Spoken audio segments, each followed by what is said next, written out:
নমস্কাৰ, আজি হৈছে 11 আগষ্ট সোমবাৰ। এই মুহূৰ্তত সমগ্ৰ ৰাজ্যবাসীৰ বাবে আহি পৰিছে আজিৰ বহুকেইটা ডাঙৰ খবৰ। এই মুহূৰ্তত জনাইছো আজিৰ প্ৰথমটো খবৰেই সমগ্ৰ ৰাজ্যবাসীৰ বাবে এটা ডাঙৰ খবৰ, বিগ ব্ৰেকিং নিউজ। এইবাৰ উচ্ছেদৰ লগতে আৰম্ভ হৈছে তদন্ত। বিহাৰ ধুবুৰী বেংগলৰ পৰা অহা মানুহক লৈ সন্দেহ প্ৰকাশ। মুখ্যমন্ত্ৰী ডক্টৰ হিমন্ত বিশ্ব শৰ্মাৰ স্থায়ী বাসিন্দা নহ'লেই উপায়ুক্তই কৰিব ইনকুৱাৰী। এই মুহূৰ্তৰ খবৰ, ডাঙৰ খবৰ জনাইছো ৰাজ্যবাসীক।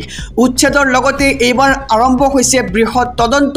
বিহাৰ ধুবুৰী বেংগলৰ পৰা অহা মানুহক লৈ সন্দেহ প্ৰকাশ। ৰাজ্যৰ মুখ্যমন্ত্ৰী ডক্টৰ হিমন্ত বিশ্ব শৰ্মাৰ স্থায়ী বাসিন্দা নহ'লেই উপায়ুক্তই কৰিব ইনকুৱাৰী আৰু খেদা হ'ব লগে লগে। ৰাজ্যজুৰি চলিছে বৃহৎ উচ্ছেদ অভিযান আৰু ইয়াৰ মাজতেই উচ্ছেদৰ লগে লগে আৰম্ভ হৈ গৈছে ইনকুৱাৰী। বিহাৰ ধুবুৰী বেংগলৰ মানুহে দখল দিছিল উজনিত আৰু স্থায়ী বাসিন্দা নহ'লেই উপায়ুক্তই কৰিব তদন্ত আৰু তাৰ পৰা আঁতৰোৱা হ'ব। আৰু সঁচাকৈ ক'ৰ পৰা আহিছে মানুহবোৰ, আৰম্ভ হৈ গ'ল ইনকুৱাৰী। হাতত তালিকা উলিয়াই মুখ্যমন্ত্ৰীয়ে ক'লে য'ৰ পৰা আহিছে সেই স্থানলৈ যাব লাগিব। অচিনাকি সন্দেহযুক্ত মানুহ দেখিলেই সজাগ হওক। মুখ্যমন্ত্ৰীয়ে ৰাইজলৈ দিলে এই ডাঙৰ বাৰ্তা আৰু হাতত তালিকা উলিয়াই মুখ্যমন্ত্ৰীয়ে কৈ গ'ল অনুপ্ৰৱেশকাৰীৰ কথা। কাছাৰ শ্ৰীভূমি ধুবুৰী বৰপেটাৰ শ পৰিয়ালে বাহৰ পাতিছিল উইলিয়াম ঘাটত আৰু হোজাই নগাঁও মৰিগাঁও, আনকি বিহাৰৰ মানুহেও দখল দিছিল উইলিয়াম ঘাটত। বিহাৰৰ মানুহখিনিক লৈ সন্দেহ প্ৰকাশ কৰিলে ৰাজ্যৰ মুখ্যমন্ত্ৰী ডক্টৰ হিমন্ত বিশ্ব শৰ্মাই। বিহাৰ বুলি কৈছে, সিপাৰৰ পৰাও আহিব পাৰে। সকলো মানুহৰ নথি পত্ৰ পৰীক্ষা কৰাৰ নিৰ্দেশ দিছে মুখ্যমন্ত্ৰীগৰাকীয়ে আৰু জিলাই জিলাই দিয়া হৈছে উপায়ুক্ত পৰ্যায়ৰ তদন্তৰ নিৰ্দেশ। বিদেশী বুলি ধৰা পৰিলেই লগে লগে খেদা হ'ব এইখন অসমৰ পৰা আৰু স্থায়ী বাসিন্দা নহ'লেই উপায়ুক্তই কৰিব তদন্ত। VGR PGR সত্ৰৰ মাটি দখলৰ উচ্ছেদ পৰ্যায়ক্ৰমে হৈ থাকিব। বিহাৰ ধুবুৰী বেংগলৰ পৰা অহা মানুহসকলে সন্দেহ প্ৰকাশ এইবাৰ ৰাজ্যৰ মুখ্যমন্ত্ৰী ডক্টৰ হিমন্ত বিশ্ব শৰ্মাৰ। কৈছে যে স্থায়ী বাসিন্দা নহ'লেই উপায়ুক্তই কৰিব ইনকুৱাৰী আৰু খেদা হ'ব লগে লগে। এই মুহূৰ্তত জনাইছোঁ আজিৰ দ্বিতীয় নম্বৰ খবৰটো সমগ্ৰ ৰাজ্যবাসীৰ বাবে এটা ডাঙৰ খবৰ, বিগ ব্ৰেকিং নিউজ। লাইচেন্স সন্দৰ্ভত ৰাজ্যৰ মুখ্যমন্ত্ৰী ডক্টৰ হিমন্ত বিশ্ব শৰ্মাৰ বৃহৎ ঘোষণা। মুখ্যমন্ত্ৰীয়ে কৈছে যে দক্ষিণ হালমাৰা মানকাচৰ বাঘবোৰত মানুহ কেনেকৈ থাকিব, নিজক ৰক্ষাৰ বাবে হাতত কিবা এটা থাকিব লাগিব। এই মুহূৰ্তৰ খবৰ জনাইছোঁ, মুখ্যমন্ত্ৰীয়ে কৈছে যে নিজকে ৰক্ষা কৰিবৰ বাবে হাতত কিবা এটা থাকিব লাগিব। বন্দুক নহ'লে দক্ষিণ হালমাৰা মানকাচৰত অসমীয়া মানুহ কেনেকৈ থাকিব, বাঘবোৰত কেনেকৈ থাকিব, আপোনালোকে তালৈ গ'লেহে গম পাব। 20ৰ পৰা 25,000 সন্দেহজনক নাগৰিকে ঘেৰি আছে সত্ৰ আৰু তাৰ মাজত 100জন মানুহে সত্ৰ ৰক্ষা কৰি বহি আছে। গতিকে তেওঁলোকক তাত ভালকৈ থাকিবলৈ কিবা এটাতো লাগিব। তেওঁলোকক সুৰক্ষাৰ বাবে দিব লাগিব বন্দুক, কিন্তু আমি এনেই নিদিওঁ। বন্দুক বিচাৰ বিবেচনাৰ মাজতহে দিয়া হ'ব আৰু আইনৰ যোগেদি বন্দুক দিয়া হ'ব এইবোৰ ঠাইৰ অসমীয়াক।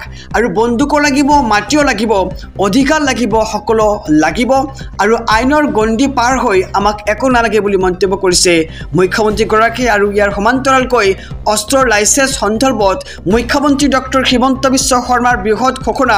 কৈছে যে নিজকে ৰক্ষা কৰিবৰ বাবে হাতত কিবা এটা থাকিব লাগিব। বন্দুক নহ'লে দক্ষিণ হালমাৰা মানকাচৰত অসমীয়া মানুহ কেনেকৈ থাকিব আৰু বৰঘৰত কেনেকৈ থাকিব আপোনালোকে তালৈ গ'লে গম পাব। 20ৰ পৰা 25,000 সন্দেহজনক নাগৰিকে ঘেৰি আছে সত্ৰ, মাজত মাত্ৰ 100জন মানুহে সত্ৰ ৰক্ষা কৰি বহি আছে। গতিকে সেয়েহে এই অঞ্চলৰ অসমীয়াক দিয়া হ'ব বন্দুকৰ লাইচেন্স আৰু গতিকে তেওঁলোকক তাত ভালকৈ থাকিবলৈ কিবা এটা লাগিব আৰু ইয়াক লৈ মুখ্যমন্ত্ৰী কৰিছে এক বৃহৎ ঘোষণা।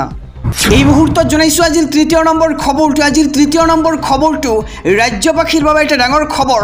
অবৈধ বেদখলকাৰীক উচ্ছেদৰ দাবীৰে তীব্ৰ প্ৰতিবাদ। উত্তাল শিৱসাগৰ ৰাজপথত হাজাৰ আটাচু কৰ্মী। এই মুহূৰ্তৰ খবৰ জনাইছোঁ SP অসম মিডিয়াৰ সমূহ দৰ্শকক।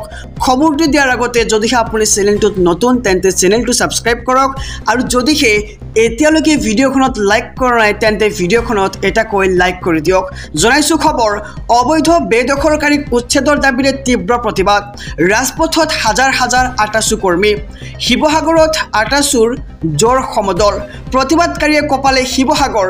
অবৈধ বেদখলকাৰীক উচ্ছেদ তথা খিলঞ্জীয়া লোকক ভূমিপট্টা প্ৰদানৰ দাবী চৰকাৰী বিৰোধী ক্ষমা কৰিব চৰকাৰ বিৰোধী শ্লোগানেৰে উত্তাল কৰে পৰিৱেশ আৰক্ষীৰ প্ৰতিবাদকাৰীক বাধা প্ৰদানৰ চেষ্টা আৰু অবৈধ বেদখলকাৰীক উচ্ছেদৰ দাবীৰে এতিয়া তীব্ৰ প্ৰতিবাদ সাব্যস্ত কৰিছে ৰাজপথত হাজাৰ হাজাৰ আটাচু কৰ্মী শিৱসাগৰত আটাচুৰ জোৰ সমদল প্ৰতিবাদকাৰীয়ে কপালে এতিয়া শিৱসাগৰ অবৈধ বেদখলকাৰীক উচ্ছেদ তথা খিলঞ্জীয়া লোকক ভূমিপট্টা প্ৰদানৰ দাবী কৰিছে তেওঁলোকে চৰকাৰ বিৰোধী শ্লোগানেৰে উত্তাল কৰে পৰিৱেশ আৰু আৰক্ষীৰ প্ৰতিবাদকাৰীৰ বাধা প্ৰদানৰ চেষ্টা অবৈধ বেদখলকাৰীক উচ্ছেদৰ দাবীৰে এতিয়া তীব্ৰ প্ৰতিবাদ সাব্যস্ত কৰিছে এই মুহূৰ্তত জনাইছো আজিৰ ৪ৰ্থ নম্বৰ খবৰটো ৰাজ্যবাসীৰ বাবে আৰু এটি ডাঙৰ খবৰ গৌৰৱ গগৈ আৰু অখিল গগৈৰ দৃষ্টিভংগী পৃথক আমাৰ স্পষ্ট কথা সন্ধিযুক্ত লোকৰ ওচৰত থাকিব নোৱাৰিব ৰাজ্যৰ ভূমি এই মন্তব্য ৰাজ্যৰ মুখ্যমন্ত্ৰী ডক্টৰ হিমন্ত বিশ্ব শৰ্মাৰ এই মুহূৰ্তৰ খবৰ সমুদৰ্শকৰ বাবে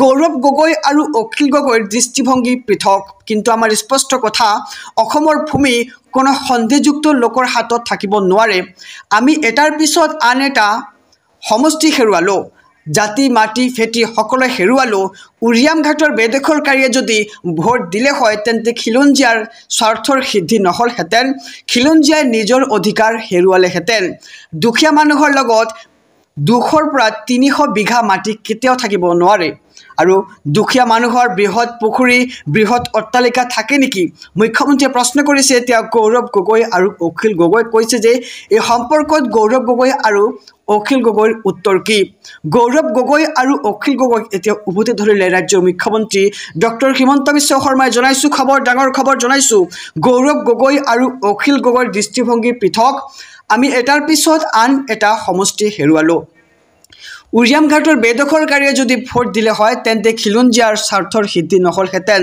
খিলঞ্জীয়াই নিজৰ অধিকাৰ হেৰুৱালেহেঁতেন দুখীয়া মানুহৰ লগত 200ৰ পৰা 300 বিঘা মাটি কেতিয়াও থাকিব নোৱাৰে কেনেকৈ থাকে ইমান মাটি মুখ্যমন্ত্ৰীয়ে প্ৰশ্ন কৰিছে দুখীয়া মানুহৰ বৃহৎ পুখুৰী বৃহৎ অট্টালিকা থাকে নেকি এই সম্পৰ্কত গৌৰৱ গগৈ আৰু অখিল গগৈৰ উত্তৰ কি হ'ব গৌৰৱ গগৈ আৰু অখিল গগৈক উভতি ধৰিলে এইবাৰ ৰাজ্যৰ মুখ্যমন্ত্ৰী ডক্টৰ হিমন্ত বিশ্ব শৰ্মাই এই মুহূৰ্তত জনাইছো আজিৰ ৫ম নম্বৰ খবৰটো ৰাজ্যবাসীৰ বাবে আৰু এটি ডাঙৰ খবৰ এইবাৰ গৌৰৱ গগৈৰ বিস্ফোৰক মন্তব্য অসমত গৰুচৰ ভাৰতবৰ্ষত ভোটচৰ এপিচিচিৰ সভাপতি গৌৰৱ গগৈৰ বিস্ফোৰণ এই মুহূৰ্তৰ খবৰ সমুদৰ্শকৰ বাবে এটা বিধানসভা সমষ্টিত সোমোৱা হৈছে 1 লাখ ভুৱা ভোটাৰ ৰাজ্যক এই প্ৰশ্নৰ উত্তৰ দিব লাগিব নিৰ্বাচনী আয়োগে বিজেপিৰ কথাৰ সৈতে মিল থকা নিৰ্বাচনী আয়োগে দেশবাসীৰ সন্মুখত নিজৰ সন্মান লাঘৱ কৰিছে অসমত গৰুচৰৰ বিপৰীতে ভাৰতবৰ্ষত এতিয়া ওলাইছে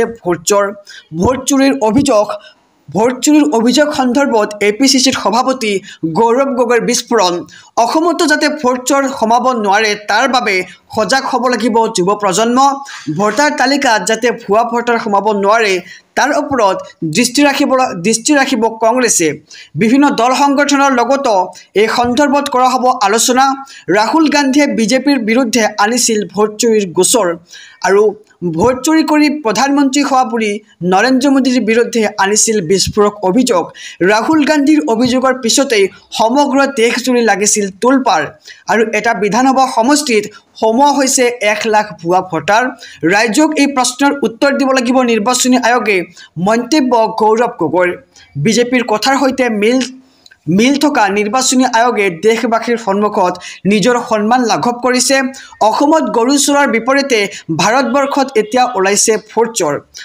চুৰিৰ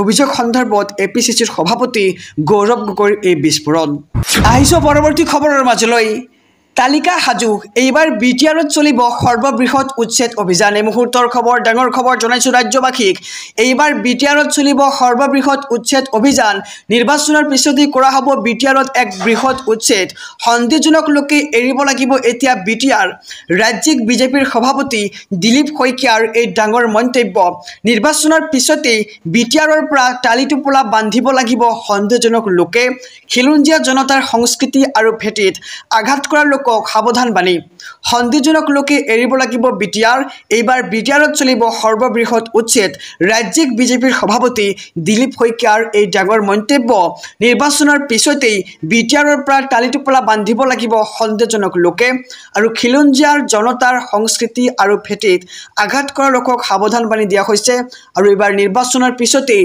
বিটিআৰত হ'ব সৰ্ববৃহৎ উচ্ছেদ অভিযান আহিছো পৰৱৰ্তী খবৰৰ মাজলৈ নিখাতৰ ভিতৰত মিয়াই নিৰ্মাণ কৰা মাদ্ৰাছা আঁতৰাই দিয়া হ'ল শিলচৰৰ পৰা তিনিচুকীয়ালৈ অহা মিয়াক লৈ সৰব সচেতন জনতা লোহাৰী কাছাৰী গাঁৱত উত্তপ্ত পৰিস্থিতি এই মুহূৰ্তৰ খবৰ ডাঙৰ খবৰ ৰাজ্যবাসীৰ বাবে নিখাতৰ ভিতৰত মিয়াই নিৰ্মাণ কৰা মাদ্ৰাছা আঁতৰাই দিয়া হ'ল শিলচৰৰ পৰা তিনিচুকীয়ালৈ অহা মিয়াক লৈ সৰব সচেতন জনতা লোহাৰী কাছাৰী গাঁৱত উত্তপ্ত পৰিস্থিতি 24 ঘণ্টা নহওঁতেই আৰক্ষীৰ একশ্যন নিখাতৰ ভিতৰত মিয়াই নিৰ্মাণ কৰা মাদ্ৰাছা আঁতৰাই দিয়া হৈছে শিলচৰৰ পৰা তিনিচুকীয়ালৈ অহা মিয়াক লৈ সৰব সচেতন জনতা লোহাৰী কাছাৰী গাঁৱত উত্তপ্ত পৰিস্থিতি 24 ঘণ্টা নহওঁতেই একশ্যন আৰম্ভ কৰিছে আৰক্ষীয়ে